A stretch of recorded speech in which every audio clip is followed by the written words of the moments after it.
So PPF is what I primarily do here. But for this Subaru Crosstrek, there are no softwares on the market that have this car templated. They have the front end and potentially track pack or extended front end, but nothing else. So I've bulked pretty much the whole car. You're about to watch me in a time lapse figure out the rear bumper. The problem with this bumper is these plastic bits actually stick out a lot further than the bumper does, so I'm going to have tension around this corner, which will actually mess up the tension on the bumper because it's on the plastic, which I don't need. So we need to work out relief cuts to get it to feed into this little scallop down and round, and then obviously on the bumper itself. So going to jump onto time lapse. You'll watch me figure this out, and let's hope that it goes well. At this point in the install, we're really just doing the initial rollout of the PPF, assessing the curves of the panel so that we know how to manipulate the film and where we will be making our relief cuts. Interrupting the telecast or the time lapse to show where I'm at and my thoughts on what I'm about to do. If any seasoned veterans are watching this, then by all means, if it's nonsense, let me know, and if it's good, let me know, because flying by the seat of my pants. So I'll show you now what my thoughts are. So we have it taut across the back part of the bumper. That's all good. It means that here we can do a little relief cut, set this in fine. But as I mentioned, this bit of plastic sticks out so much that it's messing up the tension here. So if I feed in here, it messes this up, etc. So what I've done is I've pulled it taut enough that it has dipped into the scallop a little. And you can see with these fingers, I obviously need to pull that down. So the thought is the relief cut that I'm going to do in here, as long as I can squeegee the bumper down here and get this fixed, that allows me to know where I'm going to relief cut on this plastic part. So if we relief cut, for example, up this line in the fog light to about here, and then down and round, we can squeegee all this in, and then that allows us to manipulate the film this way so that we can bring this down and get it fit properly. I've got it set up the exact same on the other side.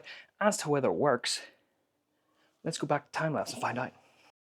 I'll be honest with you, the reason you're getting a voiceover here is because I don't have a music provider or haven't found one that I can use music to overlay onto these kinds of videos, but it gives a chance to be a little bit informative.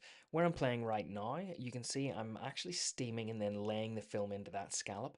At that point I've made a relief cut, and I made a second one just there now. The problem with relief cuts is that you want to make it big enough that you've relieved tension so you can lay the film down, but not so big that you actually miss some coverage on the bumper whenever you make it. So now that I got that laid down, on the other side you'll see me again steam it, feed it into this scallop a little, and then that's when we start making the relief cut. I actually make 2 or 3 on this side just to make sure I can feed it in, because the worst thing you can do is cut too much at one time, have no coverage, then you throw your meterage in the bin, cut a little bit, feed, cut a little bit, feed, and go from there.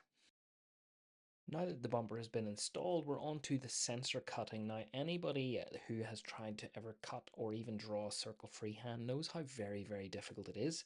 This is called a PDC cutter. I should have invested in one months ago. So it has a little suction cup that goes onto the sensor. You then set the size anywhere from about 18 up to 25, 27 mil. It has a little knife like a plotter, so you suction cup it on, spin around a circle, and then as you can see, I'm able to peel off the PPF in a pretty much perfect circle, much tidier install. Okay, sit rep.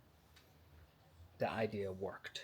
Let me show you. It's got a little bit of bunching on this one, but we used our PDC cutter, as you saw, to cut a lovely circle around that sensor and the other ones. We've trimmed this because there was some fingers coming up, so we've trimmed it and heat sealed it now, which should prevent them coming back. Top is trimmed, and then around the side is looking like an absolute mirror. Got to clean all this up, obviously. Just need to do final trimming tomorrow when it all dries and heat sealing. And then as for here, we're going to let this bit dry. The tension for this kind of angle is way too big to lay it in, so we've cut about 5 mil in from there and then give it a nice swooping curve, so we've got the full luggage strip coverage. Exactly the same on the other side. I've already trimmed and sealed this little area, and again, looks like a mirror minus some water overspray. So if you're an installer and you've done a Crosstrek before and done it differently for the rear bumper, very interested to know. Leave a comment. In fact, leave a comment whether you were impressed, not impressed, you think it was great, you think it did terribly, you think it should have done something else. I want to know from you because, as I said, we find that out on the fly. Very happy with the result, and thanks for watching.